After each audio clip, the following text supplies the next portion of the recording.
What's up, everybody? Welcome back to the show. My name is Adam. I'm your host. We are bringing on a very special guest today, somebody who does a really great job on Instagram and on TikTok, creating a lot of valuable content on Instagram and then a lot of really topical, funny videos on TikTok, which, I mean, in my opinion, from using TikTok, it can be kind of hard to do that. So I want to thank Sam, aka Conrad Sports Cards, for coming on the show today. How are we doing? Not too bad. Thank you for having me on the show in the first place. I really appreciate it. Absolutely. I've listened to your podcast more than a few times, so I'm very excited for awesome. This. Yeah, appreciate that. So we're going to start off with TikTok. So I think I found you on TikTok first. Yep. So is that kind of how it went with like TikTok and then Instagram, or kind of how did it all get started? We'll start with TikTok. We'll talk about that, but I just want to know how it got started first. Honestly, not at all. So I did start creating content on TikTok. I had like a little bit of an Instagram account, but it was very small, similar, of course, to the TikTok. And I mainly just used my Instagram at first to find deals, right? To, find, people selling cards, people buying cards. That was pretty much the extent of it. And on TikTok, I was like, let's try to create some TikTok. I'd only been in it for like 4 months, right? I think I had started posting it. I think I posted my first TikTok in like January or something like that. And I'd only been in cards, like really been in cards for like 4 months up to that point. I think I was joined in like August. And so my knowledge was very, very limited, and I didn't really realize it at the time. So like the content that I provided wasn't exactly great. My goal was to, try to bring people on like a journey of like all of us learning together, all of my followers. But I realized a couple of things. That content wasn't exactly working on TikTok. I think it would be very hard to actually establish an audience on that platform using that strategy. But also, I wasn't really enjoying it. I didn't know enough about cards in the first place. There was only so many videos I could create on TikTok. So while I did technically start on TikTok, I stopped posting videos within like the first week or so. And then I eventually started on Instagram. I don't know, probably like, I want to say middle of this year, like June, July is when I really started to go heavy on posting content on Instagram. So it was technically TikTok came afterwards, after I realized that I could leverage that platform a little bit later on, after I started posting content on Instagram. Totally. Yeah. Cause I mean, I would say you're probably one of the only people that I can really think of that I think is doing the content, I think, pretty well on both platforms. I mean, from using TikTok and Instagram TikTok, I don't know if I was the first card person on TikTok. You were one of the very first people I found. Yeah. So, I mean, it's just absolutely such a wild platform that like the point that you made about that it's hard to grow a following just on like information is like, I completely agree with that, because like, I mean, I definitely have gotten to the point where I mean, realistically, I don't know what, like, it's so crazy with TikTok, because like, I still don't know what videos are going to do well and what videos won't do well. Like the TikTok gurus will all tell you like model your content after viral content, but it's like, it's still such a weird transition between like cards and then like viral content, because even if you were to make a video that's like a stock video, like, because there's tons of people who do stock stuff on TikTok and they all have hundreds of thousands of followers. So like even trying to follow their stuff, it's like, I'm not sure like what eventually happens with TikTok. Like there's still so many users. Like for sure. It's wild that it's like the second or third biggest app in the world. And it's still even a platform that I feel like is so new that, I think something that you do that's really good on there is you're able to create like good, like funny videos that are like creative and like you're using like trends and stuff. So like from your perspective, like what's that kind of creative process like? I mean, honestly, for me, it's basically just scrolling through it regularly, like on my own. Like I'll spend, 30 minutes or an hour a day at different times, like whenever I have free time, just like genuinely just like enjoying social media, finding stuff that I think is funny. And if I find a sound that I'm like, oh, I could probably use that either at some point or I immediately have an idea, then I'll save it and I'll eventually make a TikTok using that audio. And at this point, I just have a bunch of things like in my library and, like saved in my audio library on TikTok. And then in my notes, I have like an idea already written out with the sound accordingly. So it'll be like, whatever, this thing from PSA, and then use this sound. Then I, if I need like to post a TikTok that day, I'll look through my notes. I'll be like, I want to do this one today. And then I'll go ahead and I'll I'll start the video, make that TikTok and release it. Now, like the decision-making process on which TikTok I do actually kind of depends on what I've already posted, because I don't want to post too much about the same subject in a very short time span, right? I don't want to make 3 videos in a row about slow turnaround times or anything like that. So I try to make sure that if I talked about something a week ago, I wait like whatever 10 days or 2 weeks before I post about it again or something similar to it again. That way, people that watch my TikToks have something different to enjoy each time. And I think that's helped a little bit as far as growth on that platform goes. Yeah, I totally agree. I mean, I definitely think the platform has changed from like when I was first getting started. I could post like 4 to 5 times a day, and then or 3 to 5 ish, but whatever. Yeah. But and then like one of them would just be like literally just saying how much a card sold for on eBay, and it was like that was the one that did the best. And now it's like you got to make up a whole thing with it, and I mean, the platform has changed so much. So like when you were first getting started out, like what have you noticed that's kind of maybe been a big difference on the platform, or even maybe a subtle difference? I think that honestly, it's not even as much as the platform changing as much as like the market is changing, because like you said, a card selling on eBay, that was the big thing however many months ago, right? But that's, I think, because the market was growing so much then, right? And I don't think that our growth has slowed down a ton in the market, but I just think that it's less exciting to hear a card is sold for a lot when we're just constantly seeing record-breaking sales, right? And so I think now we're kind of just trying to expand more, and cards are starting to get a little bit more mainstream, even though it hasn't really hit that yet. It's still kind of a niche market. As far as individual changes on the platform, I don't really think that there has been a ton. It's kind of moved away from the dancing aspect, and I believe more to the comedy aspect. I think people are enjoying it more of like when Vine was popular, a lot of people loved, like comedy stuff, right? And I think that TikTok is finally kind of branching into that sort of comedy version instead of singing, dancing, all that sort of stuff, because at that point we were still in like the Musically era, because it used to be Musically, and so it was still involved with music. But now I think it's starting to become more of just Vine, where people post something that they think is funny, people that find it, they enjoy it, and whatever happens, you may blow up, you may not. It all kind of depends on who sees your TikTok, right? So I guess that's the only real change I would say happened with the platform. But I think with the market, the content that you have to produce on TikTok specifically has just changed a little bit as far as if you want it to go viral or not. Yeah, I mean, I totally agree with that. So shifting over to Instagram a little bit, you were saying that you kind of started out like looking for deals and maybe just posting cards. Like, at what point did you want to start creating like more hobby related content? Yeah, I'd always really wanted to, but I knew like after like the whole TikTok experiment, quote unquote experiment, I knew that I didn't have enough knowledge. I couldn't provide really any valuable information for anyone out there, right? And so I decided, you know what, we'll take a step back. We'll just do whatever in the hobby, enjoy it, make deals, blah blah blah blah blah. And eventually, I think I hit about 900 followers, or maybe 1,000 or something like that. And then I was like, you know what, let's just try it and see what happens. Right. And so I posted, I believe the first real like educational post I made was one of those should you invest posts that I pretty commonly do at this point. And I believe the first one I did was like Luka Doncic, and people really enjoyed it. And I was like, okay, so we'll continue to do this. And then eventually I added posting most of my TikToks on Instagram, right? And that really boosted my platform, because I think in October I had 1,400 followers, strictly based off of should you invest posts. I posted some of my own cards on Instagram as well, talking about like why I bought them, right?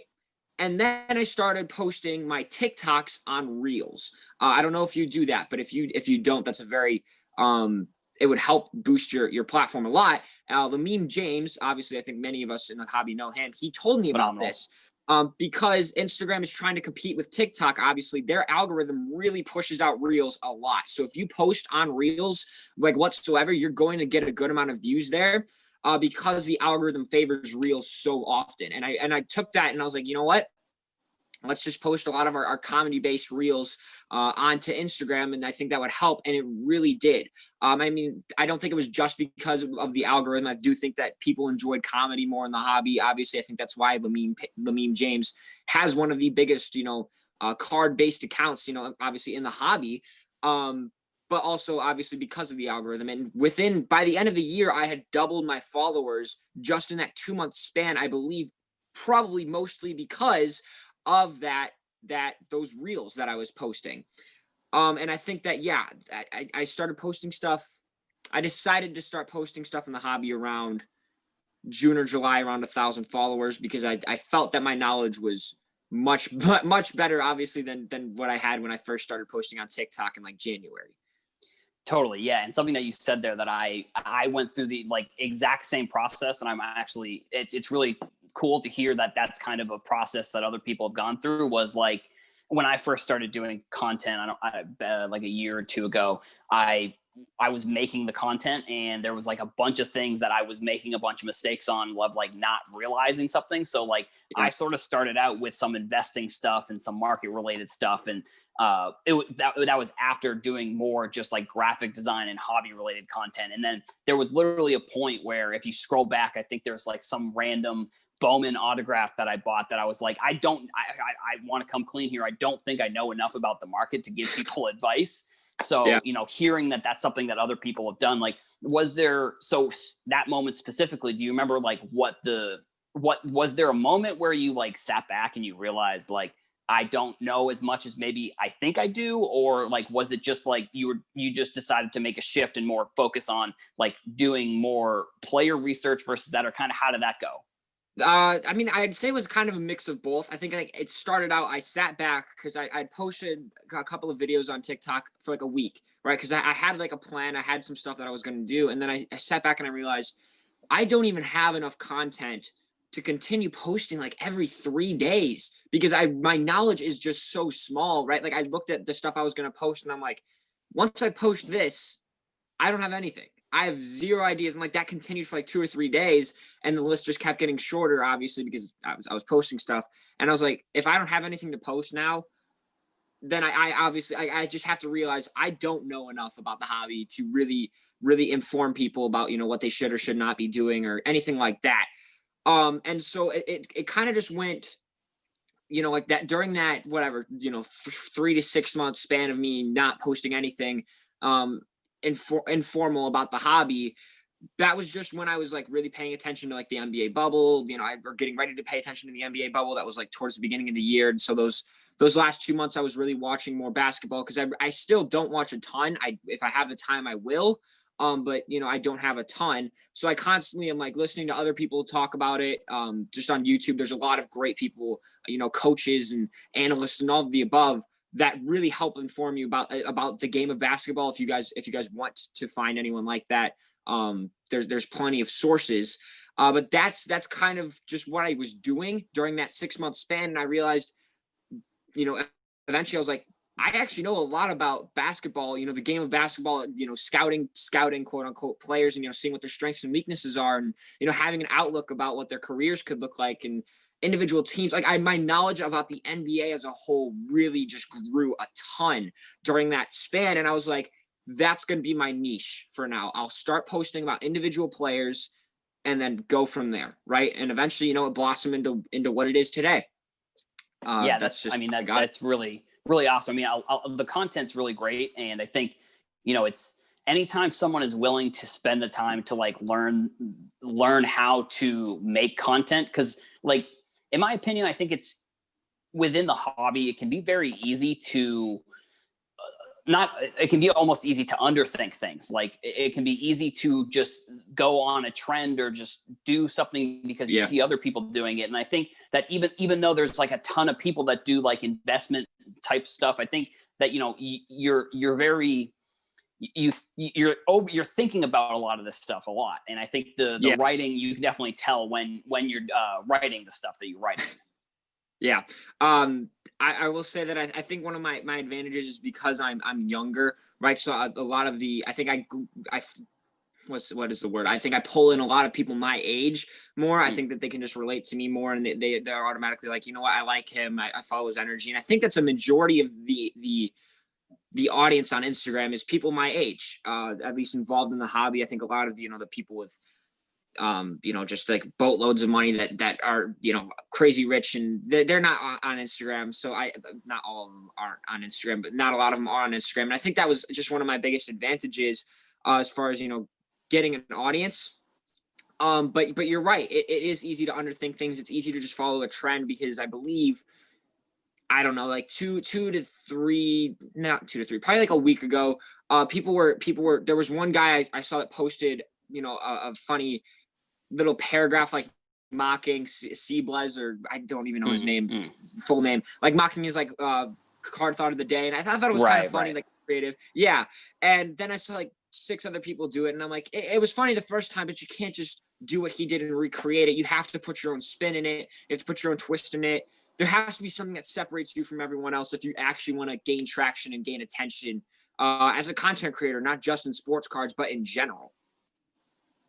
Yeah, I totally agree. I mean, I think trends are what run social media. So I mean, it definitely, I mean, I fall into the trap sometimes of not really being super interested in something that I'm talking about. But I would say for the most part, like if you're not interested in it, it's just like with sports cards specifically. I mean, I'm like obsessed with sports cards. So like, it's super easy to like just go to eBay and look at something and be like, and then think of a piece of content. So I definitely think that's something that I totally agree with that. So moving into the next question here, obviously being a content creator, you're optimistic about the hobby. You wouldn't get into something if you weren't optimistic about it. So what's kind of your maybe short-term outlook on the hobby? And then what's like your maybe long-term outlook on the hobby? For short term, I'd say that by short term, it's probably like a 5-year span, basically, when we're talking about the market. And I think obviously, like we've already seen that it's going to grow. There's a lot of hype around it. I don't know exactly when or what will take it, to the next level, but I think that there's still a lot of room to grow, right? Because, Panini and, any grading company really hasn't established themselves, in like the European market, which there is some demand for. And if they can establish themselves there, that gives them a stronger outlook even further past the next 5 years. And I hope that they do that within the next 5 years, because if they do, then of course, sports cards have an even brighter future, because that's a whole other market coming in, and, things could really get crazy. As far as, it becoming a mainstream, I'm not completely sure. Right. I think there's a chance, but I don't know what would take it to that next level. I am positive regardless, just because of the growth that we've seen so far. But I think in a market such as, that moves as fast as sports cards does, it's really hard to make some bold predictions or make some like certified predictions like this is going to happen for sure within the next 1 to 2 or next 5 years, because things can change, and all of a sudden your idea can completely become irrelevant because things shift to a whole different direction. So I'm positive. I'm just not sure exactly what's going to happen. I think that's just the best way to summarize it. Long term, though, I think that there's a couple of ways that cards could die out within the next, like, I don't know, 10 to 20 years, because something that Gary Vee actually did talk about was it's like this 20-year, 30-year cycle where eventually, people that were in cards when they were most popular, when they were most hot, not even as an investment, but as a collectible, right? During the junk wax era, obviously people were, they loved cards. They ripped it. They loved it. They collected them, and people still, some people do that today, although a lot of people like to invest in cards, obviously. And it kind of just, it's that nostalgia factor. He also was talking about how gambling and, everything else kind of combined with that nostalgia to really create this new boom of sports cards today. But within the next 20 years, it could die out and then, of course, come back again as people my age, as people your age, they relive that nostalgia, that they relive these days, and they're like, I want this Luka Doncic, Prism, whatever, Prism Blue out of 199, or I want this Trae Young Prism Red Disco out of, I believe, 125. I think that's what it is, or something like that. But there's a couple of ways that I believe cards could not die out, but really lose their demand as an investment, not as a collectible. Right. Like the first one would be just like if there's like a recession or some major financial distress in the United States, then of course people are going to pull their money out of the market as soon as they can. And that would, of course, lead to more people pulling their money out of the market. So they can focus on, feeding their families, keeping food on the table, and staying safe during a very rough period of time. Right. And, I don't have a prediction as to when that would happen, but there's always a chance that it does. Right. We're never completely safe. But then the other way that I believe it could happen would be if cards get too expensive, right? If a box like a blaster box of Prism were to get, I don't know, $5,000-$10,000 or something ridiculous, right? It's gonna get to a point where people can't buy it and rip them open anymore. And that would, of course, just create, the amount of cards that would be in circulation would be so limited that people just can't get their hands on it. And then people are kind of like, you know what? The hobby's dead. I'm not going to open anything. I'm not going to buy anything. And they just leave the market, right? So I do think that the next 5 years, maybe even longer than that, of course, are going to be pretty strong for us. But after that, I think there's a lot of, depending on what happens, of course, like I said, because things could change. I think there's a good chance that we see cards, this boom kind of come to an end as far as an investment. And the collectors will, of course, still continue to enjoy their hobby rather than dealing with the market that they've had to deal with this past 1 or 2 years. Yeah, I mean, I agree with most of what you said. And I'd be very interested to see what would have happened if this boom hadn't happened in between 2018 to 2020, if this boom had happened like between like 2015 to 2017, like, or one of these years where like an Anthony Bennett is the first overall pick, or like somebody who, or like even, it's going back a little bit farther, but like even a player like Derrick Rose was Zion before Zion. Like he was one of the biggest players in the world. He even won an MVP too. So, the one thing that I get super nervous about and that I think about probably a little bit too much is like, what if one of these superstars like a Zion or like a Ja or like, God forbid, a Luka or like Trey, what if one of these players has some sort of catastrophic injury and they miss time and then they continue kind of down the path that Derrick Rose went? Like, that's the one thing that it almost gives me like goosebumps to think about, because it's just like, it makes me nervous because I see how much money is in Luka and all of these players. And then even a player like a Jaren Jackson, like he probably isn't in, I wouldn't say he's in the top. I don't know. I guess he's probably in the top 10. He's probably in that, like, he's good. He's probably in like the 7 to like 4 range when it comes to players from the 2018 draft. But like anybody from the 2018 draft is like, a lot of people have a lot of money invested into those players specifically. And it just seems like I'd be interested to see what's going to happen if we see something like a Derrick Rose or like an Anthony Bennett or Markelle Fultz, for another example. I mean, he was supposed to be like, as a Boston fan, obviously I'm thrilled that they got Tatum over Fultz, but like he was supposed to be like, they traded the first pick to get Fultz. Like, so I just look at it that way and I say like, it does get me a little bit nervous from that standpoint. But I also, you look at a player like Fultz and even though he's been in the league for like 5 years, he's still only like 22 years old. Exactly. So I look at it that way. And even you look at a player like Andrew Wiggins is another perfect example who, has underperformed. Like, I think he won Rookie of the Year his first year. And then after that, it's kind of been not so great for him. But he's still 26. So it's like, he potentially has like a second half of his career where he can almost have like a anti Derrick Rose, where it's like Derrick Rose's first half of his career was where he was the star. But, and that's obvious. And it's hard to even kind of predict that with a player like Andrew Wiggins because of how bad he's played. But, that's definitely, that's kind of one of the things that I think about a little bit. So, from a card standpoint, what would you say is like your dream card? Like if you hypothetically say you sold your entire collection or you took all the money that you have invested and you could buy one card that was either super high end or maybe not super high end, but like what would you say is like your dream card when it comes to sports cards? I'd say I have 2, and one of them is going to be very weird. Actually, no, I'll say I have 3, but there's one that I still have to do more research on. One of them, I came into this hobby in general as a collector, right? I had a massive collection of very low end cards because I was very young when I started. Very low end cards when I was younger. But the one card that I always wanted, that I eventually, of course, did get from a pack, was a 2013 LeSean McCoy Topps Chrome base card.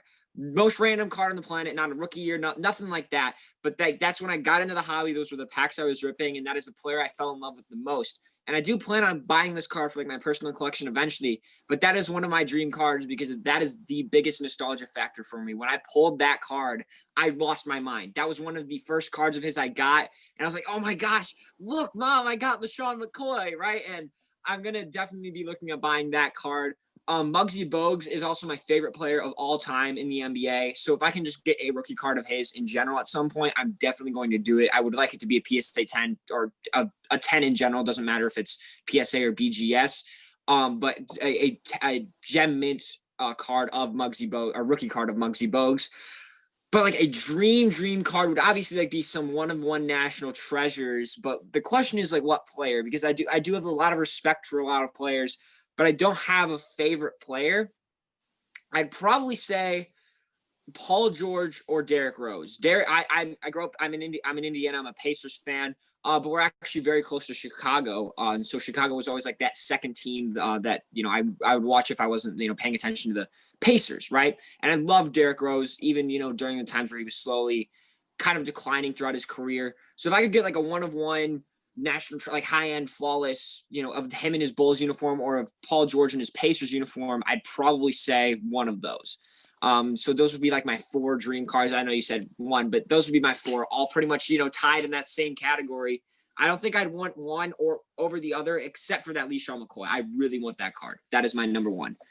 Yeah, I mean, I love the awesome thing about sports cards is like that answer is like it's such a phenomenal answer for like if you're a collector or you're an investor, like because something that I thought was super funny was like you were talking about the LaShawn McCoy, and that was like the card that you got that brought you back in, and like I feel like almost every collector kind of has something like that. Like I remember pulling like a show, like when I was first getting back into it was probably 2018, like before I was even creating content. Like I was going to, I lived near Boston, and I was going to the Newbury Comics on Newbury Street, and I was buying like this. It's so funny to look back at times like this too, because it was so misguided for like what I thought was good and what wasn't good, because like I was buying, like, I didn't know the difference between a Series 1 and a Topps opening day pack. So I was just looking at the packs and I said, oh, this Series 1 pack has 15 cards in it and it's $10. And this opening day has 20 cards and it's $5. I'm just going to get the opening day because that's clearly a better pack because it has more cards and it costs less.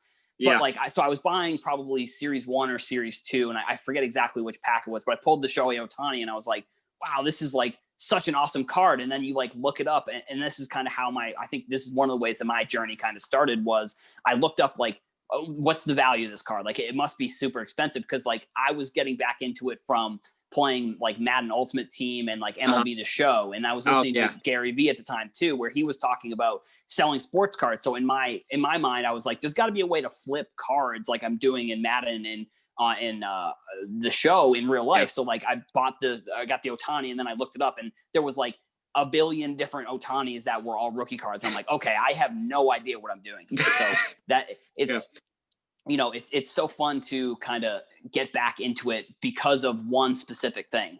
It's it's definitely an interesting story, and tons of fun when it comes to collecting cards. 100%. So I want to thank you for coming on, Sam. Let the audience know where they can find you on whatever platform. Of course. So Instagram, Conrads_sports cards, and that's actually, of course, the same for TikTok as well. I do have a YouTube channel I've started up, but nothing like crazy. It's just like quick, 10-minute videos, discussions, stuff like that. So you can find that Conrad Sports Cards. I'm eventually going to release my YouTube videos, or most of them, onto Spotify and Apple. I don't know when, but just if you do follow me on Instagram, I will, or TikTok, I will eventually talk about it. But that's where you can find me. You can follow me there. I appreciate it a ton. Thank you for having me on here. Adam, obviously, I was going to call you Herosforsale, but I wasn't going to. Right. I wanted to do that, but thank you for having me on. Awesome. Yeah, appreciate it. Thanks for coming. Of course.